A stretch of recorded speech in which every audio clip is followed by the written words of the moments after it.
Assalamualaikum warahmatullahi wabarakatuh. Waalaikumsalam warahmatullahi wabarakatuh. Ya, Dimas Andri Saputra, salah satu anggota dari kelompok 1 selaku moderator. Di sini, saya dan teman-teman saya akan melakukan presentasi dengan topik pembuatan bracket untuk sebuah lampu bertenaga surya, di mana bracket ini diharapkan memiliki material dengan ketahanan yang cukup panjang. Jadi, kali ini kita akan menjelaskan hasil dari penugasan, di mana hasil ini telah dituangkan ke dalam bentuk PowerPoint.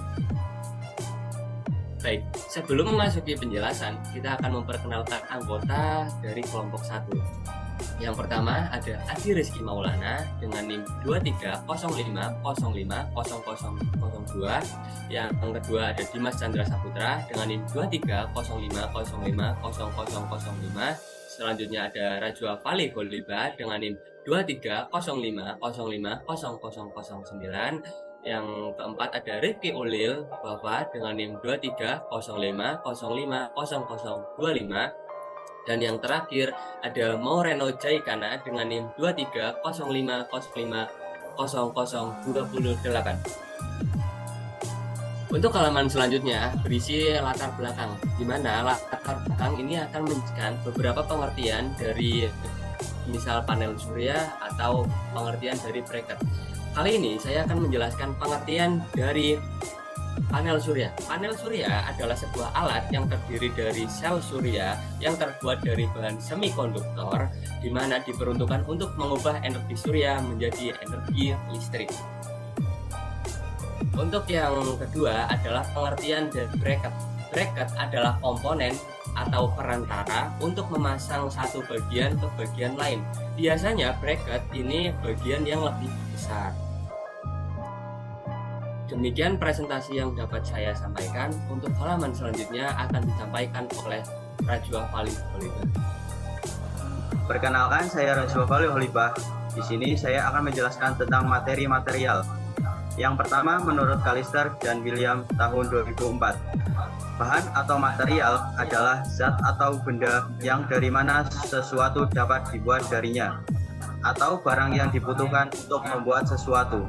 Material adalah sesuatu yang disusun atau dibuat oleh bahan. Kemudian, yang kedua menurut Mulyadi tahun 2000. Pengertian material adalah bahan baku yang diolah perusahaan industri, dapat diperoleh dari pembelian lokal, impor, atau pengolahan yang dilakukan sendiri. Berikutnya, sifat-sifat material. Yang pertama ada sifat mekanik, yaitu yang berkaitan dengan bentuk material karena adanya pemberian gaya atau beban. Kemudian yang kedua sifat kelistrikan dan sifat panas. Sifat listrik berhubungan dengan hambatan listrik dan sifat panas berhubungan dengan kapasitas panas dan konduktivitas termal. Kemudian yang ketiga ada sifat magnetik dan sifat optik. Sifat magnetik menggambarkan respon suatu material terhadap medan magnet, dan sifat optik menggambarkan bagaimana respon suatu material terhadap medan elektromagnetik atau radiasi cahaya. Dan yang keempat, sifat deterioratif. Sifat deterioratif menunjukkan kereaktifan secara kimia dari suatu material. Slide yang berikutnya yaitu material yang dipilih berdasarkan keinginan pelanggan dan sifat-sifat yang dibutuhkan untuk bracket panel surya yang tahan lama di luar ruangan. Kelompok kami memilih 3 bahan yang dianggap cocok, yaitu aluminium, baja, dan stainless steel. 3 bahan ini dipilih karena sifat-sifatnya yang sesuai dengan kebutuhan bracket panel surya di luar ruangan, termasuk ketahanan terhadap cuaca ekstrim dan kemampuan untuk bertahan dalam jangka waktu yang lama tanpa mengalami kerusakan yang signifikan. Berikut merupakan penjabaran dari ketiga material tersebut. Baik, demikian adalah presentasi yang disampaikan oleh Rajwa Fali Holibah.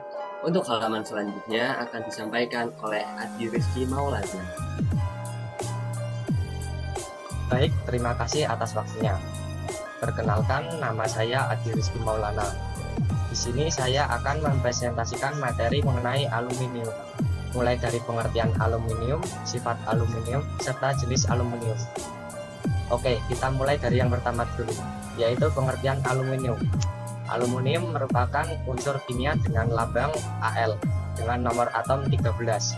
Aluminium bukanlah merupakan jenis logam berat, tetapi merupakan elemen yang berjumlah sekitar 8% dari permukaan bumi dan cukup berlimpah. Nah, setelah mengetahui pengertiannya, kita akan geser menuju sifat-sifat aluminium. Sifat aluminium yang pertama adalah ringan, kuat, dan tahan lama. Setelah itu yang kedua adalah sangat tahan terhadap korosi.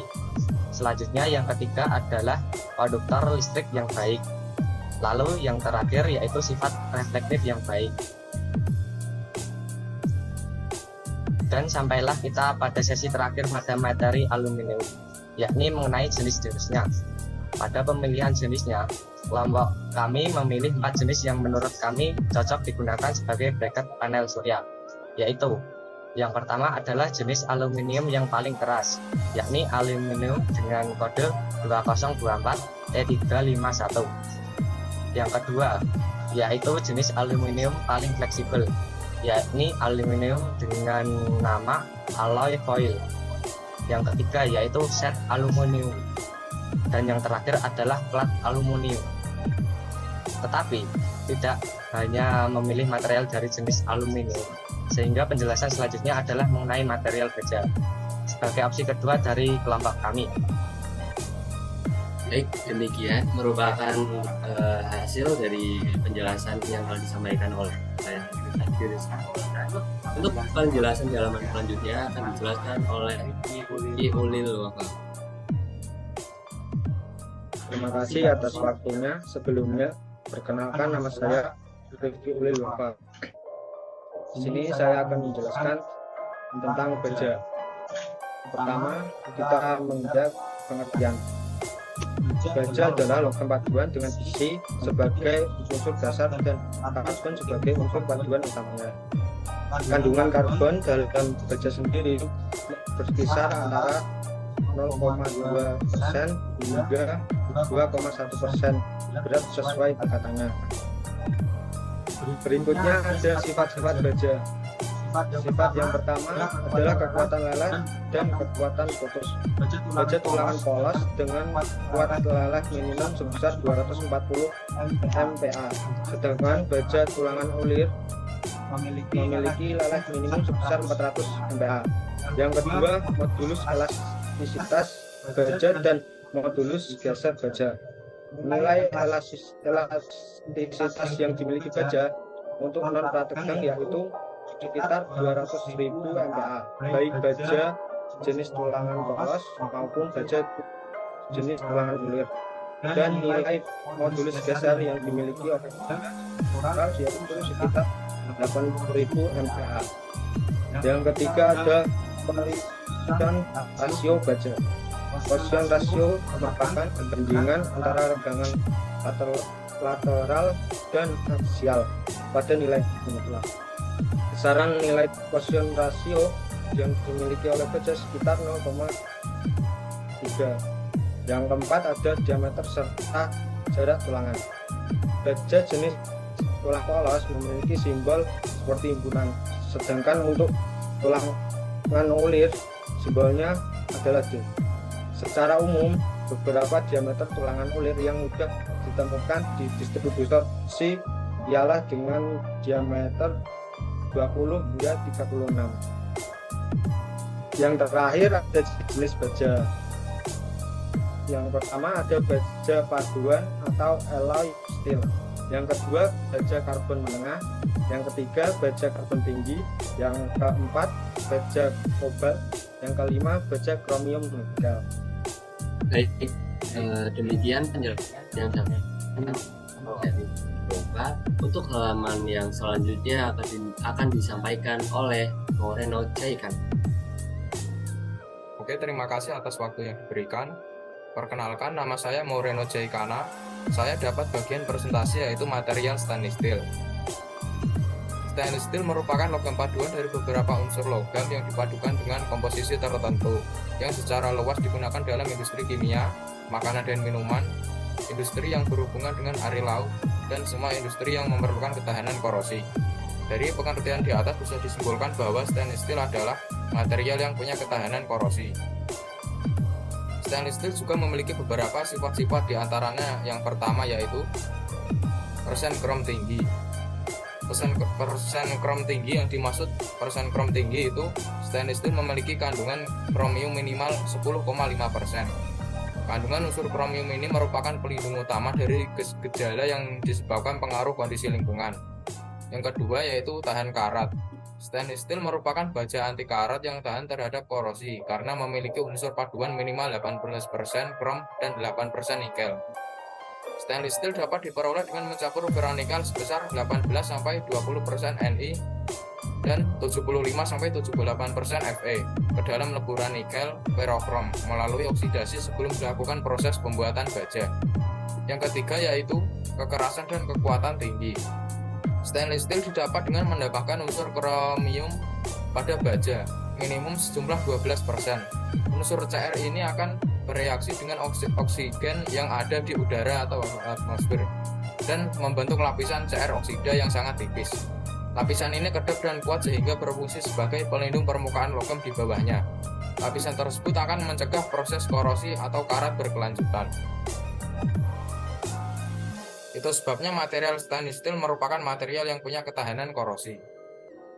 Stainless steel juga mempunyai beberapa jenis, di antaranya sebagai berikut. Yang pertama yaitu baja tahan karat austenit, yang kedua ada baja tahan karat ferrit, yang ketiga ada baja tahan karat martensit, yang keempat ada baja tahan karat duplek atau berbahasa ganda, dan yang kelima ada baja tahan karat pengerasan presipitasi. Itu dia pengertian, sifat-sifat, dan jenis-jenis material stainless steel yang sudah saya sampaikan. Baik, demikian penjelasan yang dapat disampaikan oleh Mauren Mujairana. Untuk halaman selanjutnya adalah kesimpulan atas laporan ini, di mana kesimpulan ini akan saya jelaskan. Dari opsi di atas, yakni ada material aluminium, kedua ada material baja, ketiga ada material stainless steel. Kelompok kami menyetujui bahwa material yang digunakan adalah stainless steel tipe duplex 2205. Kenapa material ini yang dipakai? Karena material ini mengandung 22% kromium, di mana kromium ini berfungsi sebagai pelindung utama dari gejala lingkungan atau gejala yang disebabkan oleh lingkungan sekitar, dan mengandung 3% molybdenum dan 5-6% nikel. Dan material ini memiliki kekuatan yang tinggi dan ketangguhan dalam benturan yang sangat baik. Demikian presentasi yang dapat disampaikan oleh kelompok kami. Kami memohon maaf apabila semasa presentasi anggota kelompok kami mengalami kesalahan kata atau terdapat beberapa keliruan. Kami mohon maaf. Sekian dan terima kasih. Wassalamualaikum warahmatullahi wabarakatuh. Waalaikumsalam warahmatullahi wabarakatuh.